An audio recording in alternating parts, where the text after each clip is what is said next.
Hey, what's happening? This is Deontay Carroll, host of Turn Up the Volume podcast. And listen, I want to let y'all know something. You can follow us on many different platforms. You can follow me on Facebook at Deontay J. Carroll Sr. You can also follow me on Twitter at Deontay J. Carroll, no apostrophe. Also, I'm on Instagram at Deontay Carroll, all one word, no apostrophe. And lastly, you want to follow me on YouTube at Deontay Carroll because I post all of my episodes and post all of my shows from the podcast on my YouTube page. So if you want to continue to stay connected, make sure you like, share, and subscribe and follow me on all of my social media platforms. And remember, until next time, keep that volume turned up. Peace. Be blessed.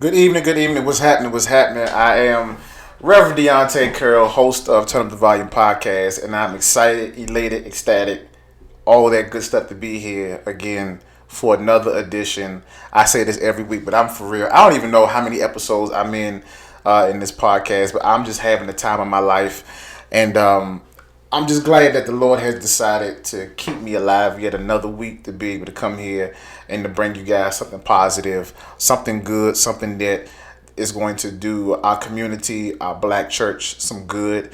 And I'm excited because I have a very, very, very special person, one of the most important people in my life, is particularly because he's family and because, he's a great example in ministry. Like, I have some wonderful people in my life. I have my biological father, Pastor Robert Johnson Jr., who pastors up in Baltimore. I have a father-in-law who's also my pastor, Pastor Robinson.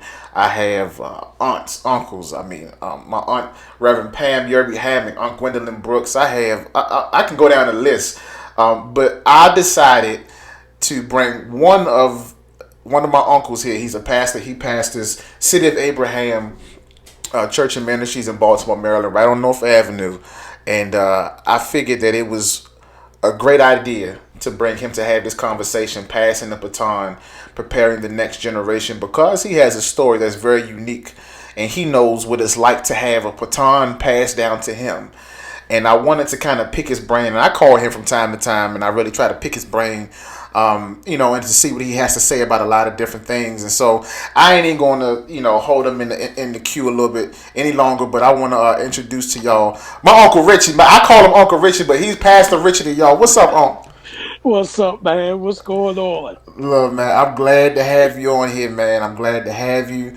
I'm proud of you, man. I see you doing some wonderful things up there at the City of Abraham, and I'm just glad to have you. I'm glad to have a platform that I can not only bring powerful men and women of God on here, but people that I love and that. Cause look, man, a lot of people call you Uncle Richie, but you legit my uncle. Like, you really, really my uncle. Absolutely. You're really my uncle. Like you married to my auntie uncle, and so it's crazy because you changed my pampers, just like everybody else, and so what happened to him? I don't know what happened to him. You there, uncle? Yeah, I'm there. Okay, yeah, but you changed my pampers and all that, man, and so I'm excited to have you on here. I'm excited to, just have you in this space, and to talk about something that's really, really, really interesting, passing the baton. Yeah. You know what that's like because Yeah.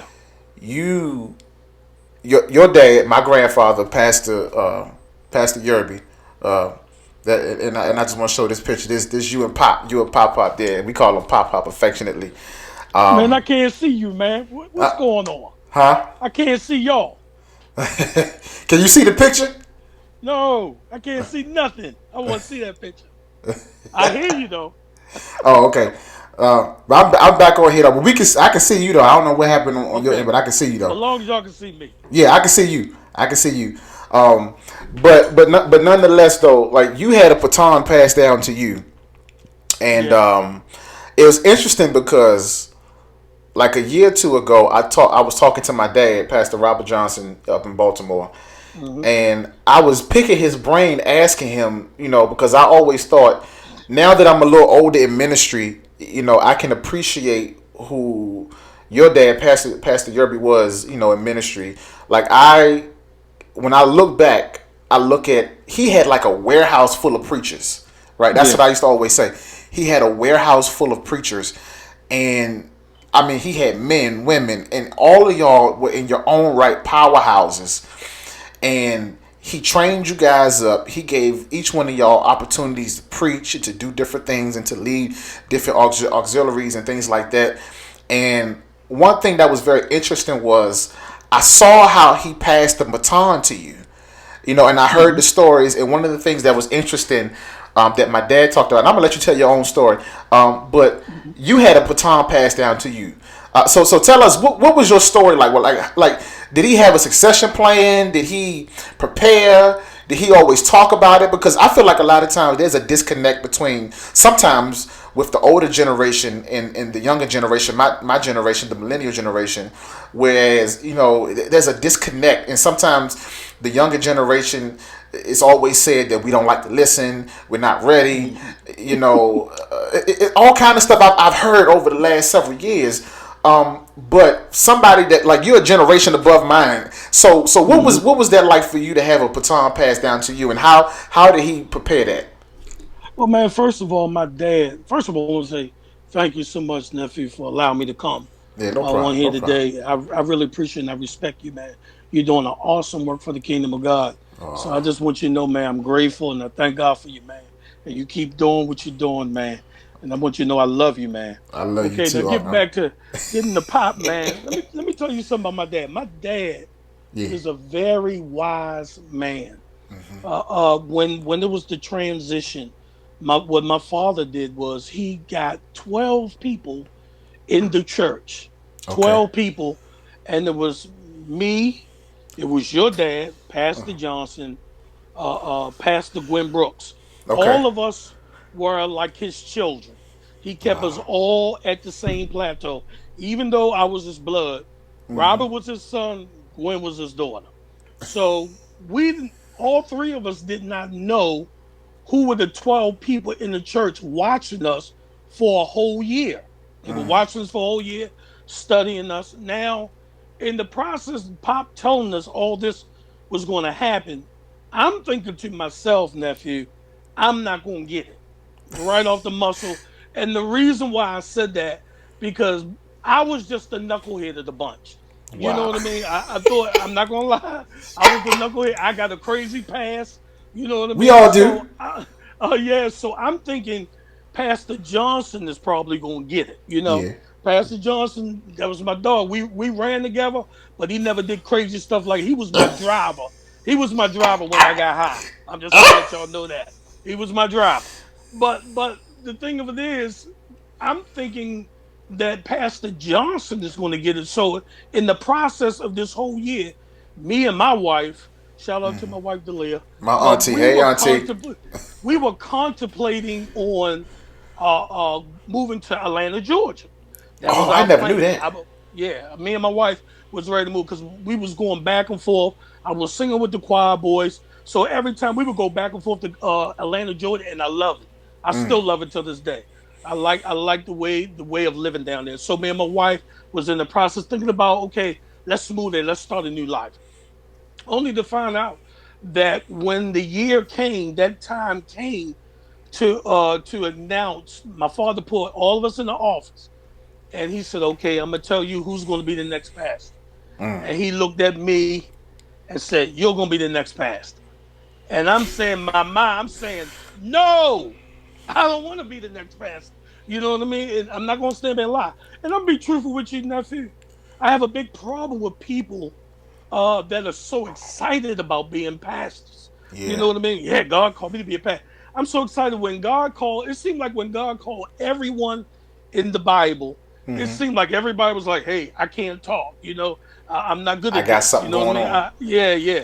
I don't want to do it because all of them begin to look at their flaws, and that's what I begin to look at. I begin to look at my flaws. I begin to look at my past. I'm not gonna be. I was trying to figure out how in the world am I going to preach every Sunday. You know what I Is it mean? enough I'm thinking, words and enough sermons in yeah, in the I Bible? told my wife. I told my wife it ain't enough Bible in there, but it is. It's a whole lot of Bible, and I still ain't. I don't know. Still don't know half of it. But man, when he told me that, I said, okay. I got on the phone. I called my wife from the church. I said, babe, they said I'm gonna be the next pastor. She Oh my. screamed, no. You know what I mean? I said, yeah. And from then That's on, what it's man. gonna But it was be. so crazy because my father, all of the ministers in the church, man, I'm gonna tell you what my father did. Nobody that I know on the planet as a pastor did us like my dad did us. Talk Meaning to us this, about it. Yeah. we knew how to do funerals before we were even licensed to do funerals. We knew how to do weddings before we were licensed to do weddings. My father would do things like go with me to this funeral, and I would go with him, and he would allow me to do the committal. He the longest he was there, because he was ordained to do it. I can just go ahead and speak it out. He did your father, Pastor Johnson, Pastor Gwen Brooks. He did her the same way, and we knew how to do weddings. He would tell me, "Stand up here with me while I do the wedding." He might tell me, "Read the scripture." We knew how to do communion. So he showed us, man, how to be pastors even before we knew we were pastors. Yeah. So it's a major thing on how he passed that baton. I didn't think I was going to make it a year, but I'm working on 10 years next month. In April, it'll be 10 years that I've been Wow. pastoring the church. Eh, Yeah, and the church used to be the St. Abraham Baptist Church, Yeah. but God gave me a vision to change the name to the City of Abraham Church and Ministries. You Yeah, you man. well, before it was called, like you said, Saint Abraham. I'm just gonna say this and put this on the record. Saint Abraham was not your average Baptist church. Right. Like it just was not. It was this one. It was the one Baptist church where it was like y'all was like non-denominational, Pentecostal, Yeah. all of that Yeah. wrapped in one. Yeah. And it's interesting because when I think about the legacy of the city of Abraham, formerly Saint Abraham, like I said, I was talking to my dad. He said, man, he said back in the day, he said preachers used to break their neck to try to get up here and preach. Absolutely. Like that, Absolutely. and he was saying, he said Pop was the most fire. He was a fireball, Yeah. and people love to try to get it in preaching Pastor Yerby's pulpit, Yes, and sir. and I think about, and it's very interesting because when I look at my dad, unbeknownst to a lot of people, some of my dad's story I can share the same story a little bit because Yeah. his father-in-law was his pastor. Yeah. My father-in-law is my pastor, Yeah. and so that's the craziest thing. And so, and I did not plan for that to happen or anything. Like honestly, my wife would tell you, I was like, I don't even want to be in the first family. I didn't. That is something I did not want. But then, hey, that's how God led and all that kind of stuff. And so, when you were talking, I thought about my father-in-law because my father-in-law, who's my pastor, he does the same stuff. Like Yeah, he, man. not a lot of churches do you see where the ministerial staff will preach more than once a year Yeah. at the church. Yeah. Like I can tell you it's more than 5 times a year that I probably done preached at my church, and the other ministers will tell you the same thing, right? And then like a lot of I had another colleague who's on the ministerial staff. He trained and taught us how to do a lot of stuff like to do funerals, how to preside over a funeral, what to do, what to say, or whatever. And I can tell you, it's I laugh at it now, but it's been plenty of times where he's allowed me to do communion, and in my mind, I'm like, I don't even want to do communion because it's too much. Right. Like when I tell you, my father-in-law, he's very traditional, and like when it comes to certain stuff like communion, he's big on you got to wear your white robe, you got to wear this, you got to say this, make sure. And it's like I'm up there joking, sweat, man. I'm like, man, I don't want to do communion. I preach all day long. I don't want to do communion. I swear I don't want to do it. And but every time he be like, all right, then who I'm gonna get to do it this week? He be like, Carl, is you. And so I go up there, and sometimes he'll be up there, and he'll be if I forget or stumble, and he'll be whispering over to me, and I be hearing, I be like, and so this is the bread and body and the blood. So I be sitting up there, listening, and so it reminds me like he has that same attitude that Pop has, Yeah, man. and He, yeah, go ahead. yeah, man. Pop just was one of those. He was just one of those type guys, man, that wanted us to be great. Yeah. And that same thing is trickling down, even with the ministers that I have under me now. Wow. We take them Wow. through an MIT Okay. type of thing. So they've been in the class for a year. They're about to graduate, and kudos to all of them. They're doing an awesome job.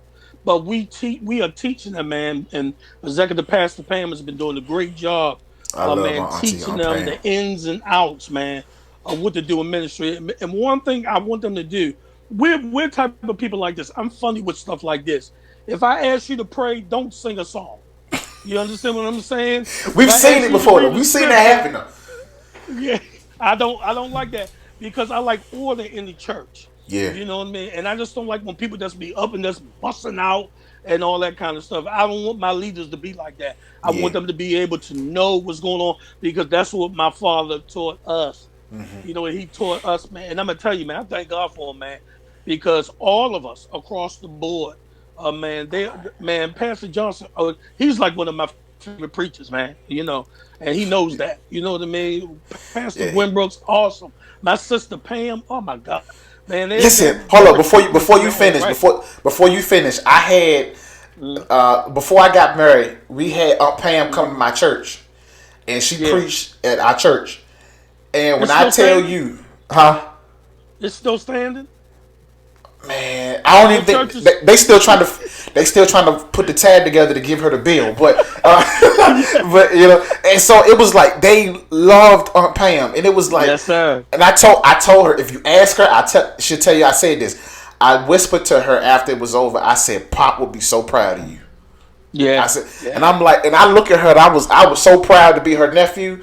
I was like, yo, Hmm.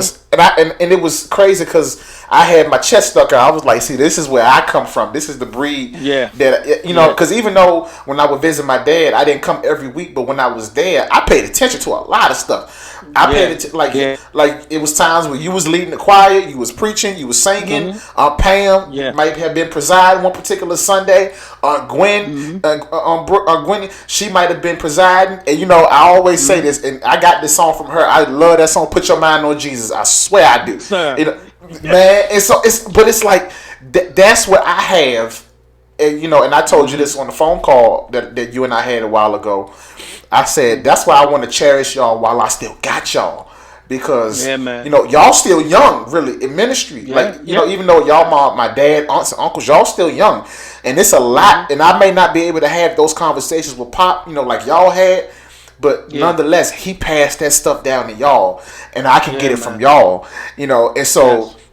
I love it, man. But go ahead. You was talking about the church. Go ahead. Yeah, man. So it's just the way, man. It's just I just can't even thank God enough for my dad, man. Yeah. I really can't. And I was really scared even passing that baton, man. I'm not even gonna lie because I felt like I had to walk in my dad's shoes. You understand what I'm saying? I felt like I had to do that, only to find out that God was showing me a different way of walking. You know what I'm saying? I just took what God gave me and I tried to take all of that to the next level. You Right. know what I mean? And that's what because he schooled me in such a way, man, where I don't like nonsense. You know what I mean? Back in the day, man, I used to be like, man, I'm not gonna do it like Pop. No, I'm gonna do my own thing. But when it comes to the body of the church and the Yeah. structure, nah, man, you got to keep that going, man, because Yeah. people will get out of line in church, man. They will get out of line. Oh So yeah, you they got to will. have some type of structure in your church, man, because if you don't, people just do what they want to do. You know what I mean? So, Yeah. yeah, man, I'm grateful, man. Now let me I'm ask you grateful. this, because you said something. Um, you said when the baton was passed to you, you kind of felt like you had to walk in his shoes a little bit, right? Yeah, man. Yeah, I can that was I hard, was man. now I can imagine what that feels like, because I know the kind of preacher Pop was. Like Pop wasn't nothing to play with. You know, Nah, like man. Pop, he was some, y'all don't hear me like, oh y'all Yeah, ain't talking, yeah, oh y'all like so it is stuff like that I remember. You know, and it's like yeah. I can imagine. So let me ask you this: did people expect you to do things like Pop? Did they try to measure you to him? Like, what was that like? Yeah. I feel like some people were trying. Some people were. Some people didn't want me to. Okay, You know, I was trying to get out the box. right. You know, I remember going out the box. My mother used to have a fit, man. You know what I mean? Because I would come up and preach with jeans with holes in them, and she was she she was almost like what's my girl from Sanford and Son? They say, "Oh, glory!" Oh, She on used to have a Esther, fit, man. Oh, Esther, yeah. heck glory. Oh man, she used to have a fit. She said, "Boy, why you got that on?" Because the way my style, because I was trying to be somebody that I wasn't. When I Right. started preaching and all that kind of stuff, man, and God showed me, nephew, He said, "I can't use a counterfeit." You Okay. know, He said, "I can't use a counterfeit. The Spirit of God cannot reside in a counterfeit." So I had to learn how to just accept who I was Right. and just work it the way I work it. You know what I mean? And that's when God gave me my own way of preaching. Sometimes I hoop, sometimes I teach. You know what I Right. mean? It all depends on how God gives it to me. But man, my father tells me sometimes, because every time I preach on Sunday at the Zoom, he came up to me last Sunday. I go straight up to his house, to go see him at my mother, my sister's house, and Yeah. Yeah. he grabbed me and hugged me, and he got up in my ear. He said, "Boy, I'm proud of you. That was a good word. You preaching Wow. good. You preaching good." And to hear my dad, man, Affirm of you like that.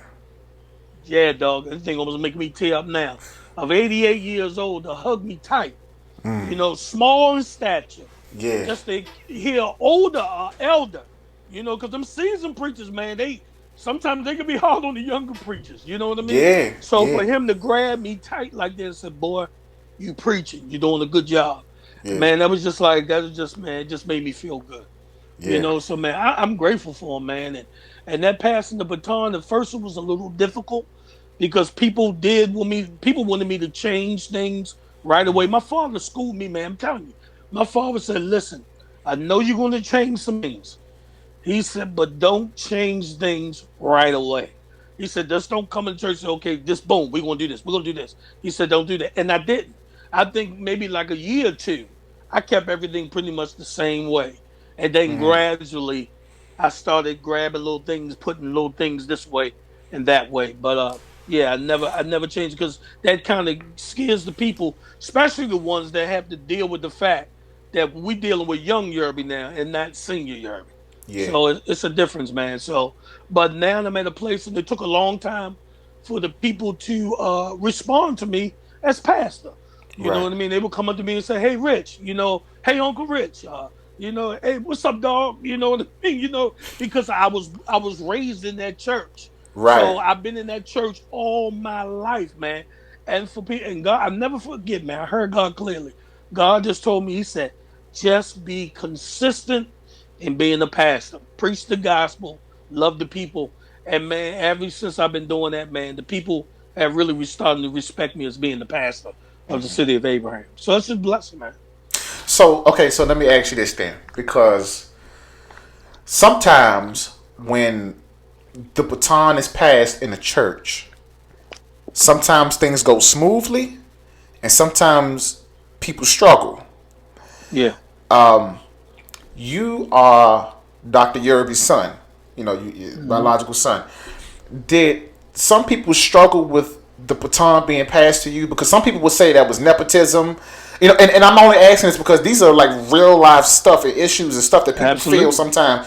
And so if we're gonna have a conversation, we're gonna have a legit conversation Let's because have a I'm conversation. pretty sure that there are a lot of churches that are in this position where a son or a daughter of the pastor may have had the baton passed to them.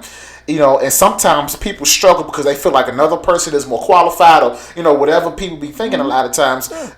Did you experience that, and how did you function in that? Absolutely, man. It was frustrating. I'm not Okay. even gonna lie, man. I felt like quitting. You know what I mean? Because when I became pastor, Some people left. You know what I Wow. mean? Some stayed. Some of them lied to me and said we with you, and then they really left. You know what I mean? So yeah, man, it was frustrating, man. I did a whole lot of times of tears. Talking to my wife. I thank God for her too, man, because she kind of kept me at a place to stick it out. You know what I mean? Come on, hang in there. You know what I mean? Praying with me. You know what I Right. mean? Because it was times, man, where I just want to say, man, forget this. People. You got people looking at you when you preaching. They looking out the window. You know what I mean? All that kind Yeah. of stuff. Yeah, man. Yeah.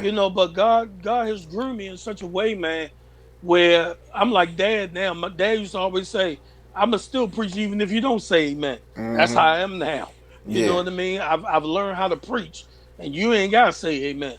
Yeah. My job is to preach the gospel, man. That's what I do.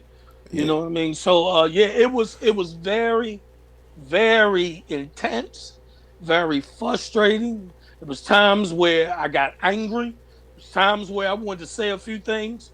Hallelujah. You know what I mean? Everything wasn't gonna be no hallelujah. Thank you, Jesus. Yeah, You you know what I weren't mean? gonna be Because you at weren't the gonna be pulling words out of Matthew, Mark, Luke, and John sometimes. nah, nah, man, because I ain't gonna lie, man. It was frustrating sometimes. And sometimes my flesh was getting in the way.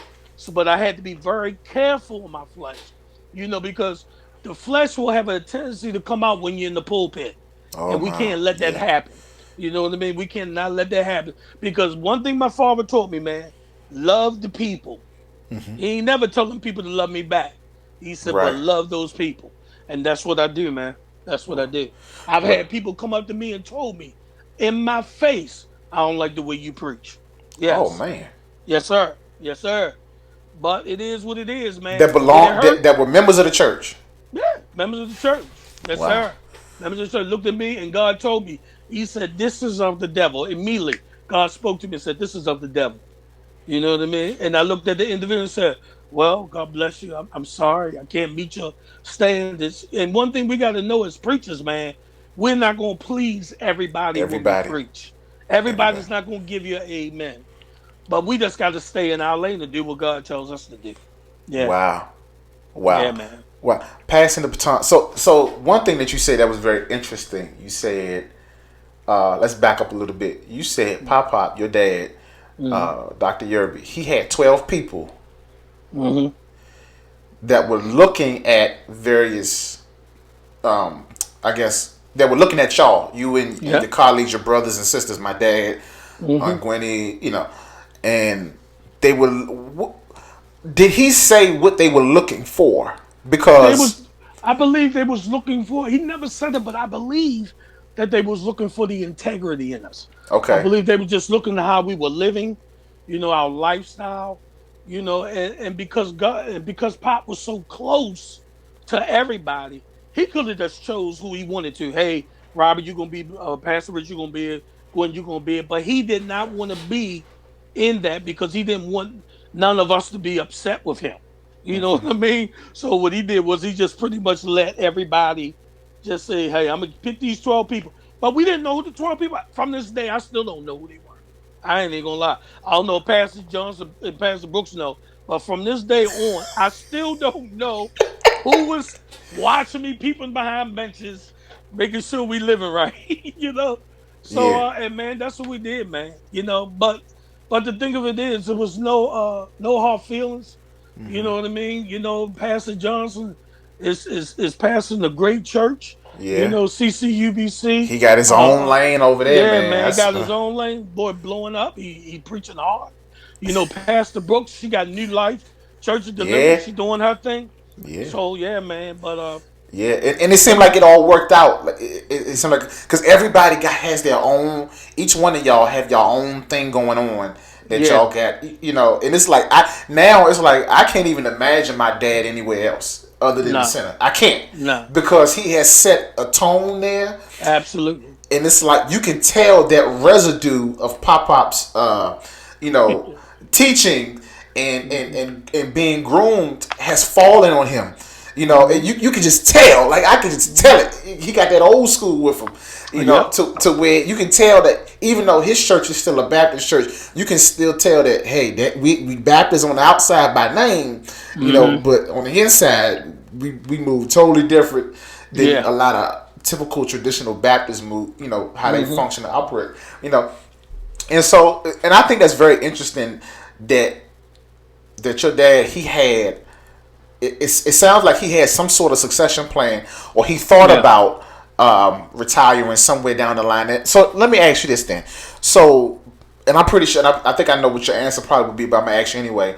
Do you think a pastor should retire? Because and the reason why I say that is because I've heard some preachers say, "I ain't never retiring," you Mm-hmm. know, or you know, I'm gonna stay here as long as I'm breathing. You know, do you think a pastor should retire? I'm just should a pastor retire? Um, I think a pastor should retire, nephew, if they are physically and mentally in tune. Because if I feel like if you can get up there and you can be 80 years old and you still can preach that gospel, man, and still get up there and you still are relevant for now. But if you're stuck in the past and you're stuck in your ways, because some people don't like women preachers, you know what I Man, mean? It's a whole lot. But if you can be relevant to the 21st century, yes. But if you are stuck in that way, man, and things got to be your way or the highway, we not doing Facebook. We don't want nobody putting no cameras up. I think it's the time that you need to sit down because the church nowadays is evolving. It's yes, evolving like crazy, man. So things are yes, not being done like it was back in the day. You right, know what I mean? I remember my father even talking to me. I'll never forget, man. My father was preaching this revival, and my father was a manager at Sealy Posturepedic. He was managing there. I think Pop was managing there for about 40 years, and he wow, was pastoring and doing that at the same time. And there had wow, to be at least about, I'm gonna say about 100 employees in there, if maybe more. But he was telling me how he would do, and we were going with him as kids, but I couldn't really remember. But he said he was doing revivals for 2 weeks straight at one church, 2 week revivals, and he would get up in the morning and go to work, get off work, shower, go right back to that same church, preach again, go back home, go to bed, get back up in the morning. You understand what I'm saying? I can't imagine me doing a 2 week revival. I just, I just, because I still work full time too. I yeah. can't imagine working and coming home and doing a 2 week revival. Man, they don't make preachers like that no more. They give you a 3 night. Now they got 1 night revivals. You know what I mean? That ain't no So revival. That's just me having a yeah, midweek church service. That ain't no. exactly, exactly. So but man, my pop used to do that, man. I'm like, I told him, I said, Pop, you're a bad man, because it's nowhere in the world I could do a 2 week revival and work too.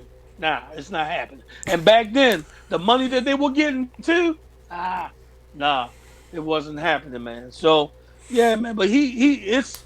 I feel like certain ones should step down if they see now and they can barely walk. You need to get somebody in there, like my father say, full of vim and vitality. You need somebody.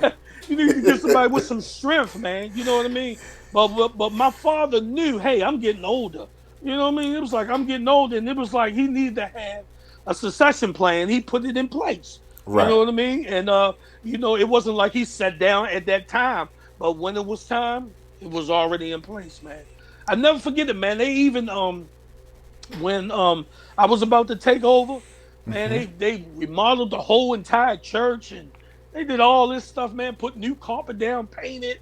They said they wanted me to start fresh, like it was Wow. going into a new church. Yeah, man. So it was a smooth transition. We had a big banquet, and a lot of people came, and then, man, we were just on and running. And Wow. here I am right now, man. Still, like I said before, I still can't believe I'm still here. Yeah. He had. So just listen to what you just said. I want everybody to listen to that. They remodeled the church. Hmm. They gave a banquet, Yeah. and they really put you in a position to really feel like you were walking into something new. Yeah. I don't know too many pastors that would take time out like that to make sure that happens when they're handing something over. Right. Like, Right. I got a whole new respect for Pop, in Yeah, that man. aspect, because it's like he gave you what he probably got, or probably what he probably would have wanted to have. Because I don't know Hmm. what his experience was when he took over. Because he took over from Dr. Hill, right? Yeah. My other grandfather, he took over, Yep. and Yep. so so I come from a long line of preachers of fireballs, Yes, sir. and so it he he really thought this out. He thought it out, and he planned it out to the point to where he said whoever took over, Hmm. they were going to be okay. You Yep. know, and, Yep. and I think a lot of times with the older generation and newer generation, there's that disconnect to where Yeah. the younger generation, my generation, we get bashed a lot, Hmm. but not all the time do we feel that love and that preparation. And so a lot of times from the pulpit, what I do hear a lot from the older generation that the younger generation ain't ready, and the younger generation is this, and the younger generation is that. But my question is, well, at what point are you going to stop bashing us over the pulpit and then pull us to the Yeah. side and say, hey, you know, here's what you want to focus on. Here's how I want to train you up. Why do you think there's a disconnect between the older and younger generation a lot of times, huh? Because I think a lot of it has to do with the respect factor as Okay. well. Because a lot of people look at my dad and they be like, man, that's Pop. You don't mess with him. But with me, I joke a lot. So with the young people, they look at me and say, "What's up, Uncle Rich? What's up, Pastor Rich?" I say, "What's up, baby? How you doing?" Whereas though Pop is like, "Hey son, how you doing?" And I think it's the thing where, and I kind of like that with Pop. You know what I mean? Because I told my father this one day. I said, "You know what, Pop? I used to say I'm not gonna be like you are." You know what I mean? Because my father was the type of person, he really didn't mingle or hung out with the people a lot of times. Or if he would go to the reception after he married somebody, him and mom would stay for a little bit. But when they start the partying, him and mom would jet out. Different things of that. And he was a really Pop was real laid back. You know Okay. what I mean? He talked to people, but he was really a laid back individual. He's a loner. You know what I Right. mean? So when I came on board, and I started saying, well, I told him, I said, man, I'm gonna do it different. I'm gonna start, loving people more, showing them this, and laughing with them. But I understand that when I started doing it, they didn't respect me as much. You know what I mean? So we got it. So it's a They got limit when common you, with you. yeah. So when Yeah. you want to be able to be relevant with them and talk to them, but you don't want to be too, you Accessible. know, yeah, Yeah. because they'll take that as, oh, I could just do what I want to do, and no, you can't. You know what I Yeah. mean? I can talk So to it's a you any difference kind of there. way. I don't have to Exactly, acknowledge you exactly. any kind, a certain kind of way, because I'm common with you, because I don't see you as my pastor. I see you as my equal, and I Yeah, see you as just another brother, not somebody that I have exactly, to be held accountable to. exactly. Right. Yep. And so, and Hmm. that's the disconnect. And, I agree. Like, there has to be, you have to be able to keep that distance Yeah, and say, "Hey, I'm not afraid to sit at the table with you." But there's yeah, a certain point to where, even though I don't really have nowhere to go, I'm just going to excuse myself so you don't get too common with me. Because if you get yeah, too common yeah. with me, now you're going to think, you at my level and you like this. You can talk to me Hmm. like this. And so even Jesus had those moments where he Yes, withdrew from the masses and he went exactly. by himself to Yes, sir. pray, to do different things like that. And so Yes. Jesus, even though his deity and all that wonderful stuff, Mhm. he had those moments as the human being to show us by Yeah. example of how to do this thing called leadership. Yeah. And it's so crazy, man, because even with that, I got certain people at the church where I can really, quote unquote, let my hair down, even Right, though I'm bald head. You know what I mean? So, and they still can respect the calling. You know what I right, mean? I can't right, do that around everybody. You know right, what I mean? I got some I could joke and play, and do this and do that. You know what I mean? But when it comes to church and we inside the sanctuary, and when I'm getting ready to preach, I'm serious. You know right. what I mean? It's no time for playing, and they know how to separate the two. The two. Some people don't know how to separate. You know what Right, I mean? So you got to kind of like back off of them and say, yeah, because they taking this, a little bit too far. You Yeah. know what I mean? So, but that's one thing that I learned from my dad, and I respect that now. You know Right. what I mean? Yeah, I see why he was a little distant, but yet he was personable as well. And people can come talk to my dad and my mother. They can come talk to Oh them yeah. and just, and it wouldn't go nowhere. I mean, Right. it stayed right there. They when they say they real pastors, man. When they say they ain't gonna say nothing, They ain't gonna say they ain't nothing. gonna say nothing, man. You know what I mean? So yeah, man. But I miss seasoned preachers though, like my dad. You know Yeah. what I mean? Back in the day, when I first started coming up, I was so attracted to the young ones, and how they be doing that thing. But now, man, at the age that I am now, I love that seasoned preacher, man. Yeah. You know what I mean? I can just gravitate to him. I can hear a lot of wisdom. You know what I mean? And that's what a lot of preachers nowadays are not giving out, man. They're not giving a lot of wisdom like we supposed to, man. We got to give people the word of God. And Pop is the type of one, he wasn't going to sugarcoat it. Right. It is what it is. You know what I Right. mean? He didn't care how you felt about it. Right. And that's what we do. Pastor Johnson's like that, Pastor Brooks, myself, Pastor Pam, all of them are like that too. It's done in love. You know what I mean? But hey, it is what it is, man. Wrong is wrong and right is right. A lot of people, and I've heard you say this to me too. That I'm like an old soul. That Yeah, you are. I got a lot of wisdom for my age. I'm only 29. I'll be 30 Hmm. this year. Lord, I'm getting old. Yeah, you I'm getting bald old, boy. head. My head started thinning up at the top. I ain't never told nobody that. Y'all just started knowing that because I said it, right? But I'm getting older, and so even when I was younger, in my early 20s, like teenagers, a lot of people would tell me that. You got an old soul. You got a lot of wisdom for your age. And this is what people Hmm. would genuinely say. And Yeah, here's the secret to that. The secret is I always hung around a lot of older people. yeah, I yeah. hung around a lot of seasoned people, Hmm. like senior citizens, Yeah. and I would just listen to them You talk, learn, man. and You I learn. learned. And so, I watched even as a child. Like my dad never knew this, but even as a child, when I would come up to Baltimore to visit with my dad, I would see him go to Mama and Pop Pop's house Yep. just to talk to Pop Pop, and he Yep. would have me with him, Yeah. and they would talk. And Hmm. so I saw the relationship just not as a father-in-law and a son-in-law, but I Yeah. saw him be his pastor outside of church. Absolutely. And so for me, it was like, I want that one day to be able to Yeah. talk to my pastor. And Yeah. so when I look at my life now in retrospect, I Hmm. live 10 minutes away, about 10, 15 minutes away from my pastor. Wow. And and so prior to COVID, like I saw a lot of what my dad did. I Hmm. started doing it unbeknownst to me, like not even really realizing what was happening. Like Yeah. before COVID, I was his armor bearer, putting his Bible up there because Hmm. me personally, I love to serve. Like even though Yeah. people have their favorite preachers, like that's just a fact. People had their favorite preachers and stuff like that in the church. Hmm. I was cool with just putting the Bible up there. I was Yes, cool sir. with carrying it to the office. I Yeah. was cool with making sure that the robe was taken off, it was hung up, drying from all the sweat, all that kind of stuff. He Yeah. was prayed over, and so Hmm. the praying over my pastor. Where did I learn that from? From Saint Abraham. Because guess what? Yep. After every time a preacher sat down, Pop Yep. made sure all of the preachers that was in Yes, the sir. house came and prayed over the man of God or the woman of God that Yep. preached.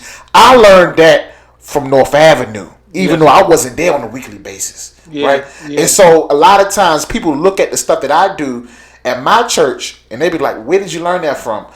He's very different. He's young because I learned it from people that's older than me.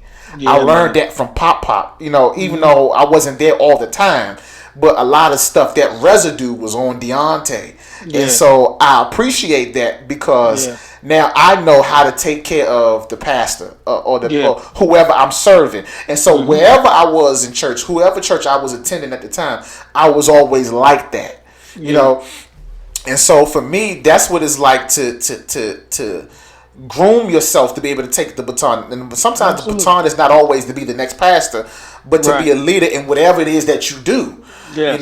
And so it's just amazing to where I look at how my dad served and where he is now. I look at how you Yeah. served and where you, like, you started out playing the bongos. Like, you don't even know that, but Yes, I know sir. it because Yes, I'm your sir. nephew. I know certain stuff, and so you Yep. were directing the choir and doing different stuff. And so, Yep. like even Aunt Bodie, like she used to direct the choir here and there. You know what I'm saying? Yep. So it's like I Yep. remember stuff like that, and I look at where y'all are now, Yeah, man. and I look at how amazing that is, and I'm like, Yeah. man, like, how do we prepare? So we got Pop's generation. He's Hmm. what we would call the spiritual fathers or the elders, the generals that we still have. And Hmm. you have taken the baton. Now, let me throw this at you. How do you, or where are you with preparing the next generation that comes after you? Well, to be truthful, man, that is so funny that you said that because I was just thinking about that last week. I literally don't have Okay. nobody in position. Wow. Nobody in position at all. And I Wow. was saying, God, can you show me who is the next pastor going to be, success is going to be in this church? And I'm just watching, man. And then I'm looking at the preachers that are coming up now under me. You know what I Okay. mean? I'm saying, oh, they're going to be the ones. God never revealed that to me yet. I think right now, that I still got so much to do, and my vision that He has given me, all of it hasn't come to fruition yet. A meaning even with the whole name change, City of Abraham, church and ministries, man. Yeah, I was When gonna I ask you about when that too. Yeah. Yeah, because what God given me, nephew, He has given me a church with different type of ministries, and you know where our church is, right Yeah. up the street from where all the riots was Yep. and all that, man. And I called y'all. I asked y'all, was y'all good up there when that Yeah, oh happened too? yeah, Cause we were good. I look. I said, yo, that's North Avenue. I said, that's the Yeah, city. I said, yeah, yo, I know exactly where that is. That's up the street yeah, from man. It New was York Fried crazy. Chicken. I was Yeah, going off. yeah, man. It was Yeah. crazy, man. So even trying to find out, I told God showed me. He said, I want you to take care of this entire community. Okay. I want you to be able. So right now we have the GED program, we Cool. have substance abuse program. What I mean, we have the food pantry. You know what I mean. We have these things, but there's so much more that God has given me because I want to be able to have counselors in my church. I want a daycare. I want to. My wife wants an adult daycare. You know Mm. what I mean. I want counselors because we have a lot of women around in that area that have been raped, Mm. have been abused. So these are the things because everything is not all about preaching all the Right. time. We need Right. to get down and just talk to these people and so people's souls can be healed. So that's where God has taken me as I pass the baton, as God has passed me this baton, man. God has given me that vision where I'm starting to steady walk into it. And I'm gonna tell you, man, that's hard. Mm. Because I want God to do it right now. I know all of y'all. If somebody looking at this now, they probably know in their head, yeah, I want God to do it right now. All of us want God to do it right now, but He just gives us baby steps, and I think God wants to trust us. You know Right. what I mean? Are we going to be able to deal with this? So, Right. man, that's pretty much where I'm at with passing the baton, getting ready for that next generation. Because back in the day, we really didn't have these things in the church, man. We didn't have no counselors in the church. We didn't have. Mm-hmm. We had the mothers come on in and lay hands on you and get that demon out of you. You understand what I'm saying? That's what they did back then. But and that still works. Don't get me wrong, that still works. Yeah. But after church is over, we still need to be healing. People are Yeah. struggling in their marriages. You know what I mean? We want to be able to heal these individuals so they can be free in their spirit. You know what I Right. mean? So and it's so important because there's a whole lot of people in church, man, with their hands lifted, but they still bound. You know Mm. what I mean? We got preachers preaching that are still bound. Mm. So that's what God gave me, man, because He said, "Where the Spirit of the Lord is, there's liberty." Liberty. So okay, I want to be free. You Mm-hmm. know what I mean? I want people to be free that's around me. You know what I mean? That even if I don't come out, I want them to come out. Mm-hmm. Yeah, man. That's how I look at it. Now, one of the things you said earlier, you were talking about one of the things that your dad told you was that when you become a pastor, when you do take over, don't change everything overnight, right? Absolutely. And my father-in-law, because he took over our church from the original pastor who started the church, and he had his own experiences, and that was one of the things I heard from him as well. Mm-hmm. Because he said one of the things he said was a lot of people were going to give you pushback, and a lot of people won't be on board and all that other kind of stuff. And there's a lot of reasons why you don't want to just look. Kevin Owens, he in the comments, he said, "Richard Yerby, I'm still waiting on the CD." Yeah, true. we love KO, and so one of the things he was saying was you don't make changes overnight. You make Right. gradual changes. Absolutely. When you got the baton, uh, I don't think that the name change of the church was one of the first things you did. What was one of the first things you did, or one of the first major changes? Absolutely. Well, actually, man, that was the first thing I did. Okay, okay, That was the wow. first thing I did because I felt like I couldn't walk into what I was walking in until I changed the identity of the church. You know what I mean? It's just like a name. Names, man, have identities connected to them. Yeah, You know yeah. what I mean? So my real name is Charles, and it means strong man. You know what I mean? So I felt like God was pushing me to change the name first, and then you could start walking into the vision. So that was the first thing I did, man. That even though we were changing the name, it was so funny too, man, because even though Dad had passed the baton to me, listen to this. Even though we still were connected to the churches that we've been connected to for years, I still told my father to preach because they liked my dad. You understand what I'm saying? He was really close to those pastors. So I was still telling, I say, Pop, I want you to preach when we get. He said, well, you the pastor. No, I want you to preach because they're more familiar with you. And they were old school, they were old. So I wanted to be able to allow him to still bask in that. Certain ones came to me and told me, hey, when are you going to preach? I want to hear you too. They love Pop, but they said, I want to hear you too. And I would tell Pop, hey, Pop, they want to hear me preach. Okay, well, go ahead, boy. It still was a respect thing, even though I was the pastor. But it was like he was still my mentor, man, and my pastor. So I still looked at him as that. So that's when I gave my father the title as overseer. You know what I mean? We put that in there as him being the title. He's overseeing everything. He will always give me ideas or sit me down, tell me what I'm doing. He would tell me what I'm doing wrong. You know what I mean? And that's how we used to dialogue a lot of times. Yeah, man. But that was the first thing that I changed was the name. Yeah. So Yeah. That I was the could first thing I imagine. changed. Did you feel like there were big shoes to fill when you took over? Because you were saying that when you would go to those Yes, other sir. churches, the connections that y'all had, it sounded Yeah. like there were moments where you was like, I don't think I want to get into, I want to keep, like it's a certain safety zone if I just let him do this. Like, Yeah.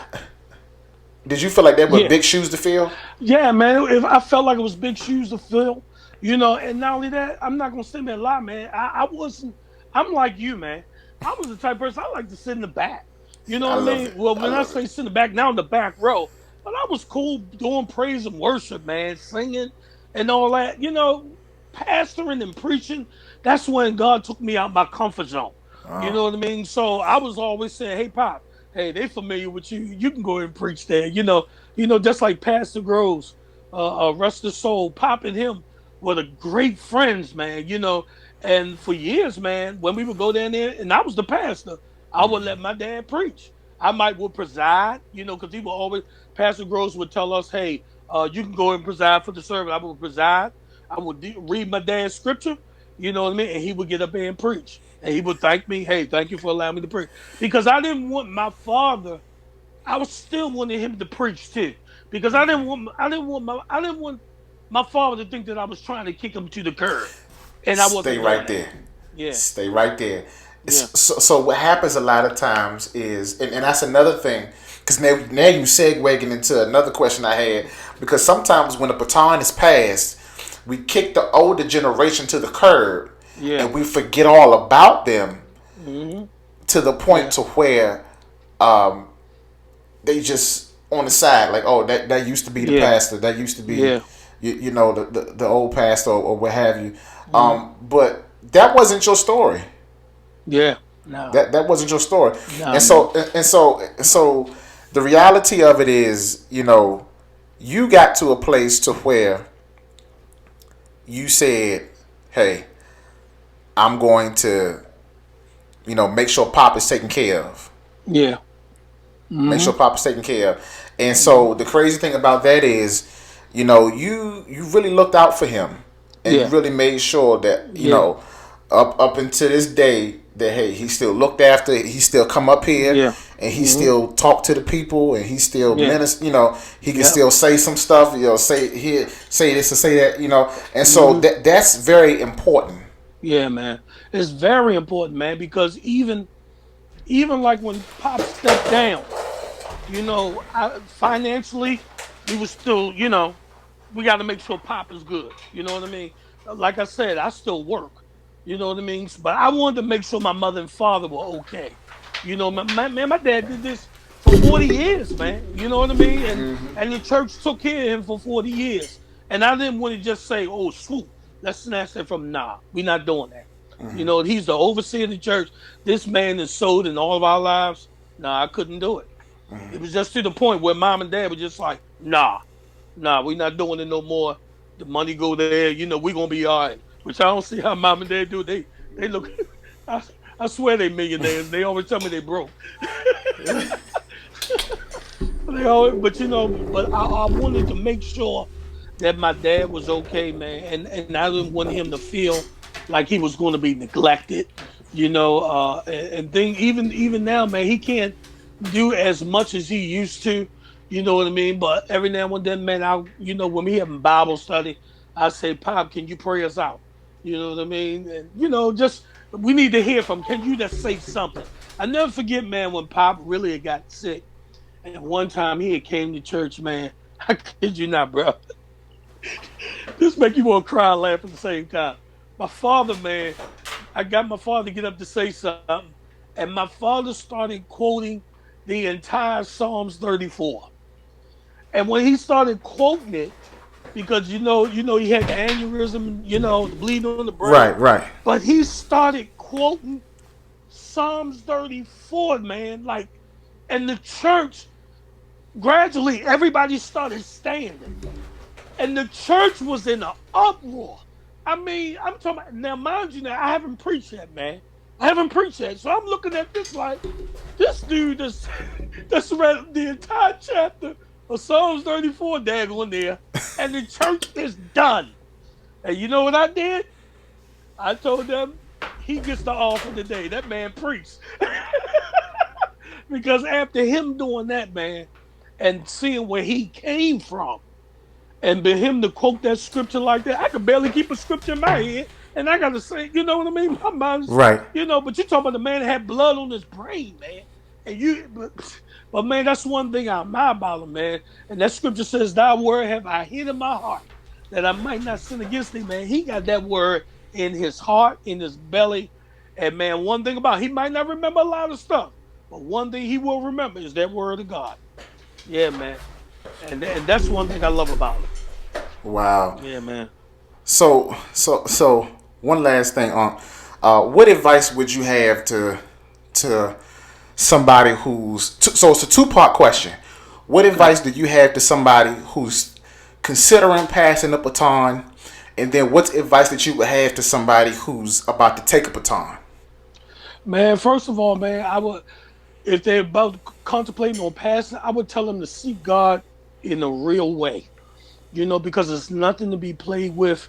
You don't want to get nobody up in leadership, pastoring in the pulpit that's going to contaminate your people.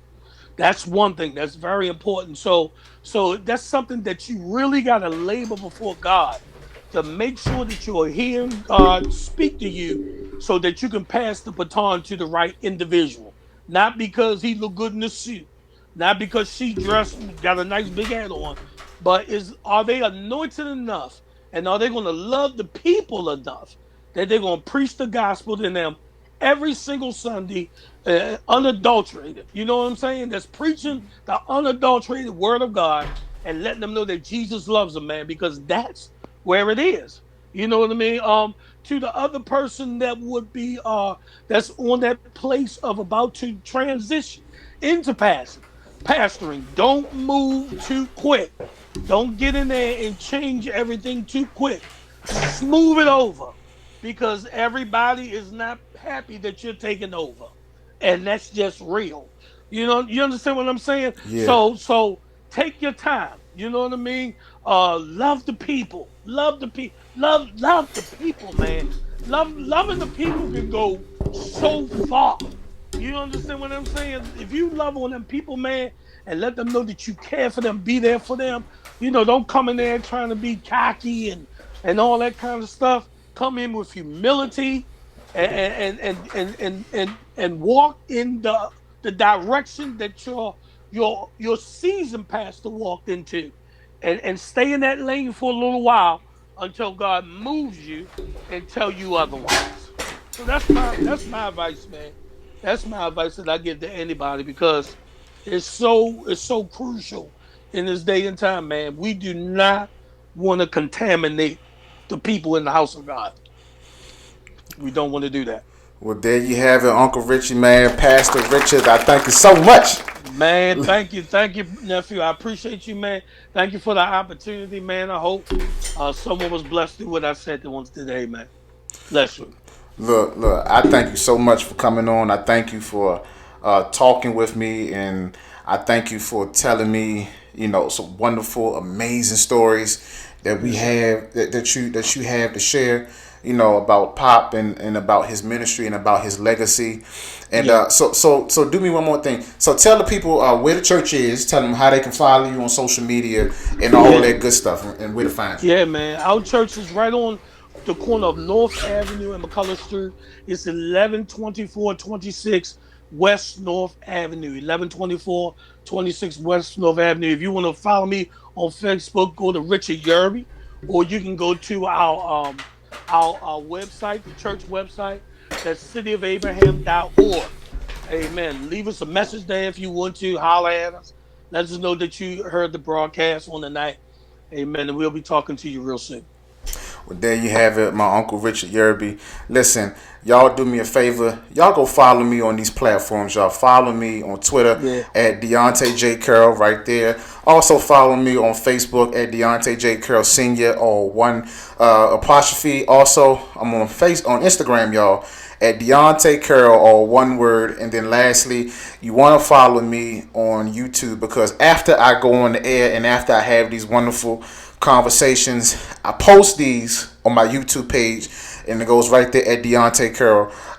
So you can type us in, turn up the volume, Deontay Carroll. You can find me. I'm not hard to find. I'm very active on social media. And look, y'all, I love y'all. Be good. And I thank my Uncle Richie again for coming on here. I thank him so much. Look, man, you one of my favorite uncles. You was always the cool uncle, man. I swear you. I swear you was, man. The singing uncle of the bunch. Man, look. Yes, sir. Y'all wasn't nothing to play with. And I tell you, just like I tell my dad all the time, I'm proud of you, man. I'm proud of who you become. I'm proud of just the fact that I know you. I can say that you my uncle, that I got folk up in B-more that I'm connected to, because a lot of people love the name drop and the claim folk as they aunties and uncles and all this other kind of stuff. But to say that I'm related to you, and even people who don't even know that Pastor Johnson is my dad, like people don't even know. I come from a good batch of folk that are sound, that know something about ministry, about how to treat people, about how to do God's work, not just how to hoop and holler, but I come from good ground. I come from good stock. And that's something I'm proud of. I'm proud to be a nephew of Uncle Richie or Pastor Richie. I'm proud to be a son of Pastor Johnson. I'm proud to be a nephew of Reverend Hammock and Gwendolyn Brooks. And I'm definitely proud to be a grandson, of the Reverend Dr. Clarence R. Yerby and even Dr. Hill too. Baltimore, Maryland.